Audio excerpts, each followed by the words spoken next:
하나님은 짧은 편지 속에 보배를 담아 두셨습니다. 고로새서는 편지죠. 딱 4장으로 되어 있고 95절로 되어 있습니다. 그렇지만 이 서신은 2000년 동안 수많은 사람들에게 읽혀져 온 그런 서신이죠. 바울은 고로새서에서 복음을 아주 강조하고 또 스스로가 복음의 일꾼이 되었다. 그리스도의 복음의 영광의 광채를 드러내주는 서신이 고로새서입니다. 특별히 바울은 스스로 말하기를 나는 복음의 일꾼이 되었다. 고로새 1장 23절을 보게 되면 만약 너희가 믿음에 거하고 터 위에 굳게 서서 너희 들은 바 복음의 소망에서 흔들리지 아니하면 그리하리라. 이 복음은 천하 만민에게 전파된 바요. 나 바울은 복음의 일꾼이 되었노라. 그렇게 얘기하죠. 바울은 이 짧은 한 절에서도 3번이나 복음을 이야기하고 있어요. 복음은 좋은 소식이죠. 우리에게 혜택을 주는 좋은 소식이죠. 그리스도께서 우리를 위해서 이루신 일들이 우리에게 어떻게 영원한 혜택을 주는지에 대해서 기록하고 있습니다. 바울은 이 복음을 우리가 깊이 이해하기 원하죠. 그리고 복음 속에 담긴 특별히 하나님의 은혜를 깊이 깨달아 열매를 맺기 원하는 거죠. 그래서 고로새 1장 6절에 보면 이 복음이 이미 너희에게 이름에 너희가 듣고 참으로 하나님의 은혜를 깨달은 날부터 너희 중에서와 같이 또한 온 천하에서도 열매를 맺어 자라는도다. 이 복음 안에는 하나님의 은혜가 담겨 있고 이것을 깨달을 때 열매를 맺어 성장한다는 사실을 강조하고 있습니다. 보배는 발견하는 것인데요. 이 고로새서 안에는 보배 중에 보배이신 그리스도가 담겨 있습니다. 근데 궁금한 게 있죠. 고로새 교회를 누가 세웠을까? 바울이 이제 세운 교회들이 많아요. 성경에 보면은 주로 바울이 세운 교회의 편지, 에베소는 바울이 세웠죠. 에베소 교회의 편지를 하기도 하고요. 또 뭐 데살로니가 전서 후서도 보면 바울이 세운 교회인데 바울이 세우지 않은 교회가 있죠. 고로새 교회가 세우지 않았고요. 로마 교회도 세우지 않았어요. 그 다음에 안디옥 교회도 세우지 않았어요. 그래서 안디옥 교회에 보낸 편지가 없어요. 근데 고로새서는 바울이 고로새 교회를 세우지 않았지만 바울에게 복음을 들었던 제자 가운데 에바브라가 고로새에 사는 중에 에베소에 들렀다가 에베소에서 바울을 만나서 복음을 받고 자기 고로새로 돌아가서 이제 교회를 세운 거죠.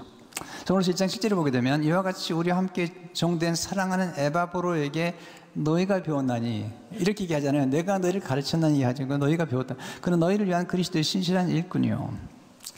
그럼 이 에바브로가 어떻게 사도 바울을 만났을까? 사도 바울이 에베소에서 복음을 증거하는 중에 처음에 회당, 유대인의 회당이죠. 유대인들이 디아스포라 유대인들이 흩어져서 자기네끼리 모여서 성경을 공부하고 예배드리는 곳이 회당이죠. 우리 민족도 가는 곳마다 교회를 세우잖아요. 유대인들은 가는 곳마다 디아스포라, 그 당시에 헬라파 유대인들이죠. 그 유대인들이 지역에 가서 이제 여전히 이제 유대인의 풍습에 따라 살아가는데 바울이 유대인들에게 복음을 전하는데 안 듣는 거예요. 그래서 그들을 돌아서서 두란노라는 에베소에 있는 두란노라는 지역에서 그가 이제 말씀을 가르치는 사실은 거의 3년 가까이 가르치는데 이제 처음에는 이제 그 유대인들이 가르치다가 안 되니까 나와서 따로 제자를 세워서 가르쳤던 한 2년 동안에 그 아시아 지역에 있는 사람들이 다 복음을 듣게 되죠. 그게 이제 사도행전 19장 10절의 말씀인데요. 2해 동안 여가찬이 두란노에서 제자를 가르치는 중에 아시아에 사는 자는 유대인이나 헬라인이나 다 주의 말씀을 듣더라. 놀라운 일이죠. 그 아시아 지역이 지금 소아시아 지역인데 거기에 이제 골로새나 라오디게아나 히에라폴리스나 이렇게 있었던 거죠. 그때 이제 골로새에 살고 있던 에바브라와 그리고 빌레몬이라는 사람이 예수를 만났고 예수님이 이제 제자가 된 것입니다. 자, 그럼 여기서 궁금한 게 있죠. 이 골로새서는 어디서 쓴 것일까, 바울이? 네, 뭐 여러 가지 이론이 있었지만 성경을 연결시켜보면 로마 옥중에서 쓴 것이 분명해요. 왜냐하면 골로새서 마지막 장 집에 가서 읽어보시면 마지막 장에 보게 되면 사도 바울과 함께 로마로 갈 때 동행했던 사람 가운데 누가라는 의사가 있었어요. 그리고 거기서 이제 유라굴라 강포를 만나는데, 또 하나는 사도 바울이 배를 타고 로마로 갈 때, 주의 몸으로 끌려갈 때 사도 바울을 같이 섬기려고 아리스타고라고 하는 사람이 바울과 동행했다는 거죠. 대단한 거죠. 사실은 바울은 지금 이제 주의 몸으로 가는데 그 바울을 사랑하는 동역자 누가와 그 닥터죠. 닥터가 이제 바울이 몸이 약하니까 돌보아 준 것 같아요. 또 하나는 이제 아리스타고가 같이 배를 탄 거죠. 그래서 사도행전 27장 20절에 보면 로마로 가는 배를 타기 전이죠. 배 우리가 올라 항해할세 마게도냐의 데살로니가 사람, 이 마게도냐는 유럽이에요. 근데 거기서 전도해서 그가 얻은 제자 가운데 사람 아리스타고도 함께 하니라. 그 내용을 이제 골로새 마지막 부분에 보면 이렇게 기록하고 있죠. 그래서 4장 10절에 보면 나와 함께 갇힌 아리스타고와 바나바와의 생질 마가와, 이 마가가 마가복음을 썼어요. 이 마가에 대하여 너희가 명을 받았음에 그가 이르거든 영접하라. 그리고 14절에 보게 되면 사랑받는 의사라고 그랬어요.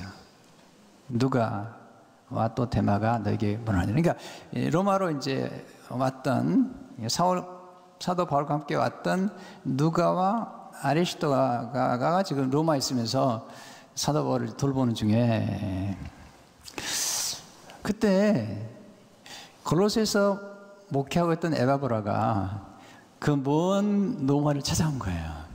그 얘기를 쓰고 있어요. 4장 12절에 보면 그리스도 예수의 종인 너에게서 온 에바브라가 너에게 문안하니라. 그러니까 골로새 교회를 담임하고 있던 에바브라가 사도 바울을 만나고 싶어가지고 로마까지 온 거죠. 뭐 굉장히 먼 거리예요. 네, 로마에 온 이유가 있어요. 첫째는 에바브라가 골로새 교인의 성도들이 잘 자라고 있다는 것을 좀 설명해 주고 싶은 거예요.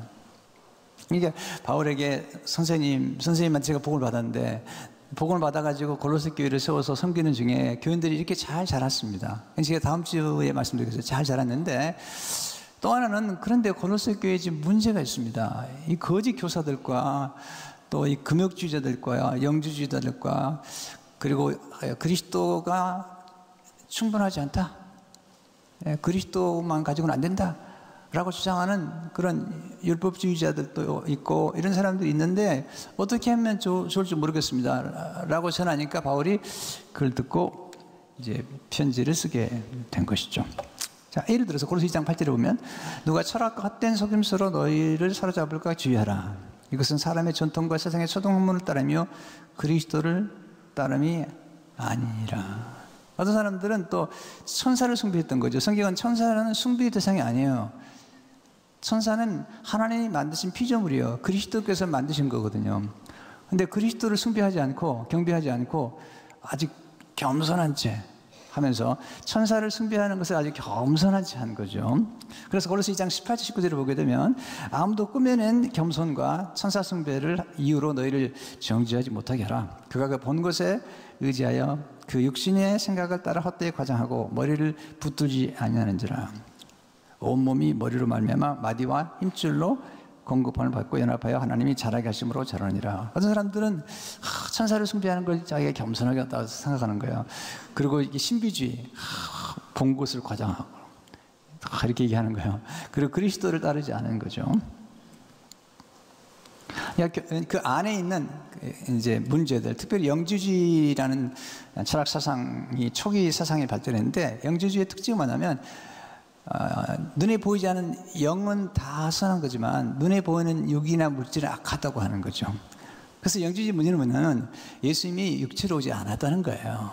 왜냐하면 육체는 악한 것인데 육체로 오지 않았다는 거죠. 그리고 특별한 깊은 깨달음에 이르려면 자기네가 가르쳐주는 어떤 지식을 단계별로 올라가야지 이렇게 어떤 구원을 이룰 수 있다고 주장하는 사람들이죠.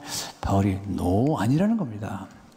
예수 그리스도가 최고의 지식이요 지혜라는 거죠.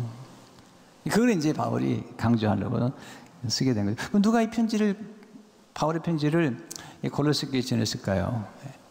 그 보면 에바브라가 아니에요. 에바브라는 지금 바울 곁에서 긴 여정으로 바울 곁에 지금 온 거죠. 그래서 바울 곁에서 로마에 있으면서 이제 골로새 교회 성도들에서 기도하고 있는 거예요. 중보기도를 하고 있고, 마침 두기고라고 하는 바울의 제자가 그 편지를 지금 골로새 교회에 전해주고, 또 이 두기고라는 사람이 충성돼요. 그래서 나중에 에베소 교회 편지도, 에베소 교회에 보낸 편지도 에베소서 6장에 보면은 6장 10절을 보게 되면 두기고가 전하거든요.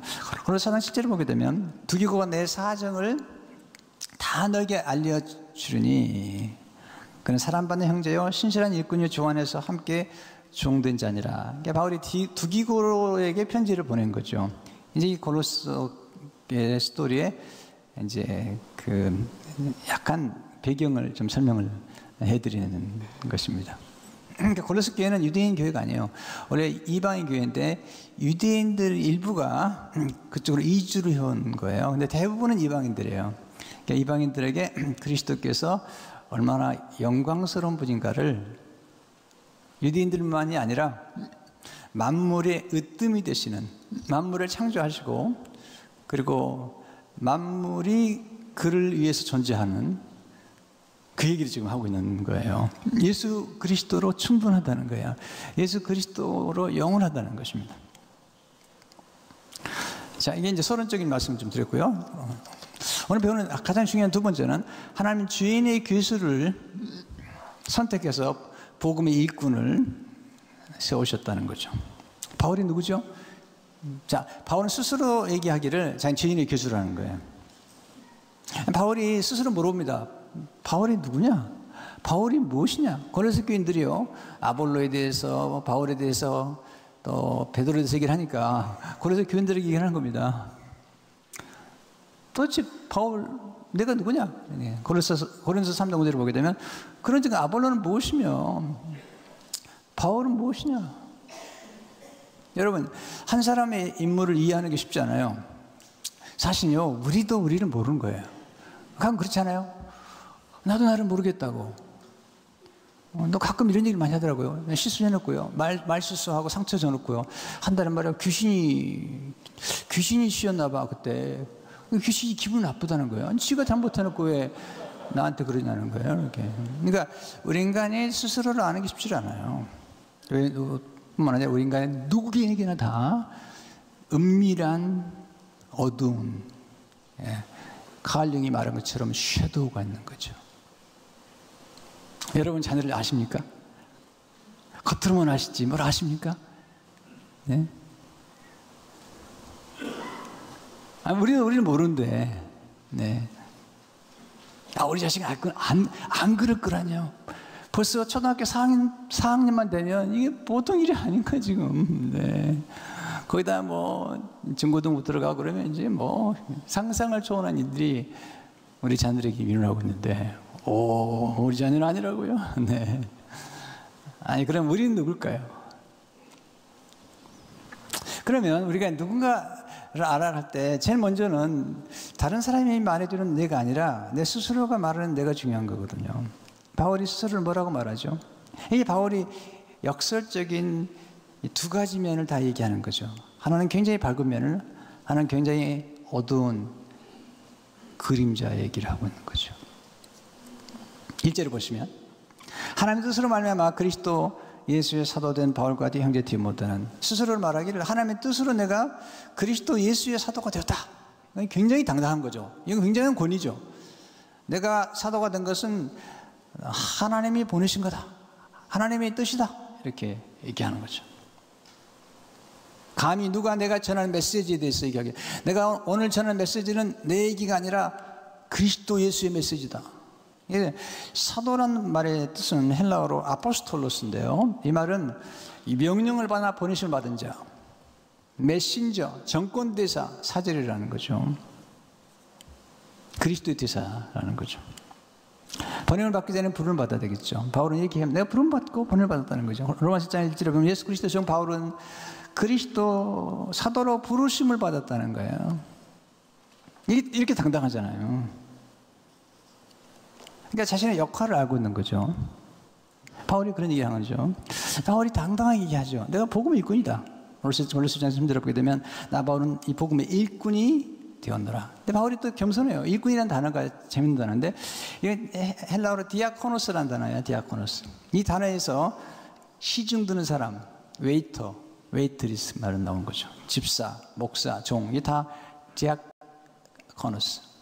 영어로는 집사님을 가리켜서 디콘이라고 그럽니다. 목사라는 단어도 미니스터라는 단어도 원래 엑스너 디콘입니다. 목사도 종이에요. 목사도 집사예요. 네. 바울이 이제 이 역설이죠. 당당한 사도지만 동시에 그는 종이다. 이런 얘기를 하고 있는 거죠. 바울의 문제는 뭐냐면 자기가 사도가 되기 전에는 아직 못됐다는 거죠. 못되긴 못됐죠. 사도 바울이 얼마나 못되는가를 보여주는 가장 역사적인 성경 중에 하나는 사도행전이죠. 누가가 기록한 거죠. 스데반이 순교할 때 돌에 맞아 죽는데 그 폭도들과 함께 살인에 동참했던 폭행자죠. 메시지 성경 보면요, 맨 마지막 부분을 사도 바울이 맨 마지막 부분이요, 그냥 소음이 참 비슷하죠. 그는 살인자들에게 축하의 말을 건넸다. 그러니까 스데반을 죽였던 살인자들, 스데반을 순교하면서 그 모습 보면서 사도 바울이 엄청난 충격을 받아요. 엄청난 충격을 받아요. 그의 생애에 그의 모든 성경을 이해하는 하나의 그런 전환점이 돼버려요. 뿐만 아니라 자기는 율법을 그렇게 지키려고 노력해도 그의 마음 평강이 없는데 스데반이 예수 그리스도의 모습을 본 거죠. 돌에 맞으면서. 그리고 그렇게 평화로울 뿐만 아니라 더 놀라운 건 자기를 죽이는 사람들 향해서 저들의 죄를 저들에게 돌리지 마십시오. 이게 크리스찬이에요. 크리스찬. 이게 예수 믿는 사람이 하는 거예요. 복수하고 보복하고 이런 게 아니에요. 예수 그리스도의 은혜를 경험한 사람들은 용서하는 사람인 거죠. 그래서 큰 충격을 받은 거예요. 바울이. 와, 이게 뭐냐는 거예요. 자기는 그렇게 율법을 열심히 지켜도 이게 평화가 없는데 스데반이 구약의 모든 성경을 예수 그리스도를 중심으로 풀어내는 거예요. 바울은 지금 구약의 정통한 가말리엘의 문화, 그 당시에 최고의 학부에서 공부했던 사람인데 그는 그리스도를 모르고 그리스도를 지금 핍박하는데 이 스데반은 구약 전체를 예수님을 중심으로 꿰뚫고 있는 거예요. 큰 충격을 받습니다. 그렇지만 그는 그 자리에서 살인자들에게 축하의 말을 남기고 스데반의 겉옷을 청년 사울에게 맡겼던 사건이 있어요. 나중에 이제 디모데에게 얘기하죠. 자기가 어떤 사람인가를. 디모데 1장 13절에 오게 되면 내가 전에는 비방자요 박해자요 폭행자였으나 도리어 긍휼을 입은 것은 내가 믿지 아니할 때 알지 못하고 행하였습니다. 자기 영의 아들에게 솔직히 고백하는 대단한 거예요. 거기다 5절에 보면 빛보다 모든 사람이 맡을 만한 이 말이여 그리스도 예수께서 죄인을 구원하시려고 세상에 마셨도다 했다. 죄인 중에 내가 교수니라. 여러분 위기예요. 굉장히 중요한 깨달음인 거예요. 이런 마음을 가진 사람들은 함부로 남을 정죄하지 않습니다. 그런데 그런 자신을 하나님께서 직분을 맡기셨다는 거예요. 직분. 디모데 1장 12절에 오게 되면 나를 능하게 하신 그리스도 예수 우리 주께 내가 감사하며 나를 충성되게 여겨 내게 직분을 맡기심이니 그런 자기를 직분, 우리 교회 직분을 맡기잖아요. 집사님이라는 직분, 안수 집사님 직분, 권사님, 장로님 맡기잖아요. 이게 귀중한 겁니다. 이 하나님의 교회를 아는 사람들은 하나님의 교회에서 어떤 직분을 맡는다는 게 굉장히 귀중할 뿐만 아니라 성스러운 거예요. 네. 교회에서 1, 2년 다니면 다 집사 따는 건데 그런 생각을 가진 사람하고 내가 하나님의 집에서 직분을 맡았다는 거하고 그런 생각을 가지고 사는 사람하고는요 신앙생활에 근본적인 차이가 있는 거죠. 여기에 이제 복음이 있는 거죠. 무슨 복음이냐면 사도 바울이 그렇게 폭행자예요 살인자였던 그를 하나님이 그에게 은혜를 베푸셔가지고 그를 사도로 만들었다는 거죠. 그래서 우리가 배울 수 있는 중요한 교훈이 있습니다. 첫째로 하나님의 은혜가 감당하지 못할 죄인은 없다는 거죠. 하나님의 은혜가 감당하지 못하는 죄인은 없다는 거죠. 또한 하나님의 은혜는 어떤 죄인이라도 복음의 일꾼으로 삼을 수 있는 능력이라는 거죠. 이 복음의 능력이죠. 우리 구원할 뿐만 아니라 어떤 죄인이라도 일꾼을 맡길 수 있는 능력이라는 거죠. 또한 우리 어떤 사람에게도 당신은 희망이 없다 라고 말해서는 안 되는 겁니다. 그것은 사탄이 하는 말이에요. 하나님은 절대로 그런 얘기를 하지 않으세요. 성경은 절대로 그런 얘기, 하나님은 절대로, 하나님의 사람들은 절대로 그런 얘기를 하는 게 아닙니다. 당신은 희망이 없다. 하나님 은혜에서 사람은 얼마든지 변화될 수 있죠. 이게 복음이고 이게 목회하는 거예요. 목회라는 것은 이 변화될 수 있다는 걸 믿기 때문에 하나님의 능력으로. 또한 하나님의 역사할 때 우리 안에 감추어진 잠재력이 드러나는 거예요. 잠재력이, 무한한 잠재력, 포텐셜이 드러나는 거예요. 또한 하나님의 선택과 부르시면 후회가 없으세요. 하나님 부르심은 부름받은 사람에게는 은혜와 평강이 함께하는 거죠. 고린도 교인들에게 두 가지의 비유죠. 2절에 보면 한번 같이 읽어볼까요? 시작. 우리 아버지 하나님부터 은혜와 평강이 너에게 있을지어다. 그는 은혜와 평강을 빌어주면서 항상 근본을 얘기합니다. 내가 은혜와 평강을 빌어주는데 그건 내게서 나온 것이 아니라 우리 아버지 하나님으로부터 왔다는 거죠. 늘 원천을 생각하고요, 근본을 생각하는 거죠. 근데 바울이 왜 은혜를 빌어줄 거야? 그가 경험했기 때문에. 그 영의 아들 디모데에게 이렇게 얘기하죠. 디모데서 14절을 보게 되면 우리 주의 은혜가 그리스도 예수 안에는 믿음과 사랑과 함께 넘치도록 풍성하였다. 그는 늘 이 두 간격 속에 살아가는 거예요. 하나는 뭐냐면 자기는 주인이라는 거예요. 주인 중에 기수라는 거예요. 하지만 또 하나는 예수 그리스도의 은혜가 너무 풍성해서 그 풍성함 속에서 그는 당당한 사도로 일을 했던 거예요. 그래서 중요한 단어가 두 단어는 은혜와 평강. 뭐 이제 앞으로도 다루겠지만 이 은혜와 평강이라는 단어 속에 진짜 우리가 소원하는 모든 복이 담겨 있다고 하냐. 여러분 축도를 우습게 여기면 안 돼요. 주 예수 그리스도의 은혜, 이건 축도예요. 또 민수기 6장에 나와 있는 축복기도가 축도인데 이 어떤 분은요 설교 듣고는 축도하기 전에 꼭 그냥 도망가세요.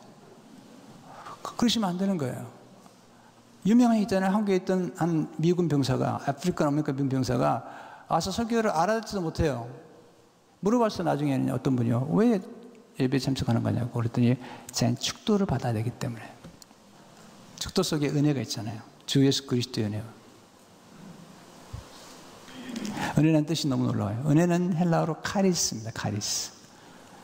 이 은혜 속에는 이런 단어가 포함되어 있어요. 함축된 언어예요. 이게 이제 문맥에 따라서 이렇게 쓰여지는 거예요. 기쁨, 즐거움, 달콤함, 매력적인, 사랑스러움, 친절함, 호의, 풍성함, 은택, 혜택, 감사, 그리고 보상. 여러분 은혜를 받으면요 교회 와도요 다 좋아 보여요. 기쁨이 있어요. 여러분 바울이 은혜를 경험하고 나니까 그렇게 포하게 했던 바울이 인류 역사상 가장 아름다운 사랑의 시 고린도서 13장을 쓴 거예요. 인류 역사상 그토록 아름다운 시가 없는 거예요. 그렇게 포하게 했던 사도 바울에게 복음의 은혜가 들어가니까 사랑장을 쓴 거죠. 거기다 평강은 더 놀라운 거죠. 그것은 구약에 나오는 가장 아름다운 축복이에요. 샬롬이라는. 평강이라는 말은 헬라어로 에이리넨즈예요. 근데 평강이라는 전쟁이 멈춘 고요함, 안전, 관계 속에서 하모니와 조화, 우정, 건강, 번영, 자족, 그리고 경건을 통한 지복, 블리스란 말을 써요. 블리스보다 더 놀라운 축복이죠. 블리스란 말이죠. 네. 그래서 히브리어로 축복을 빌어준 거죠. 그래서 구약에 축도가 하나 나오죠. 민수기 6장 24절 20절을 보면요, 여호와는 내게 복을 주시고, 이제 축복을 빌어드릴게요. 여호와는 여러분에게 복을 주시고 여러분을 지키시기를 원하며 여호와는 그의 얼굴을 여러분에게 비춰서 은혜 베푸시기 원하고, 은혜가 나오죠. 이게 중요한 이 여호와는 그 얼굴을 내게로 향하여서 평강 주시기를 원하노라 할지라 하라. 네, 아멘. 크게 하신 분에게 가장 큰 은혜가 있기를 바랍니다. 여러분 이 은혜와 평강 속에 우리가 소원하는 게 다 들어있는 거죠. 그럼 아무리 죄인 중에 교수였는데 복음을 받았어요. 복음 속에 담긴 능력 때문에 사도가 되었고 복음 일꾼이 되었다는 거죠. 여러분, 이게 기독교입니다. 당신은 안 돼. 당신은 희망이 없어. 이건 하나님의 음성이 아닙니다. 오늘 여러분 설교를 들으면서 이 음성을 들으셔야 여러분 할 수 있다는 겁니다. 변화될 수 있다는 것입니다. 여러분에게 이 은혜가 있기를 또 평강이 함께 하시기를 축원합니다.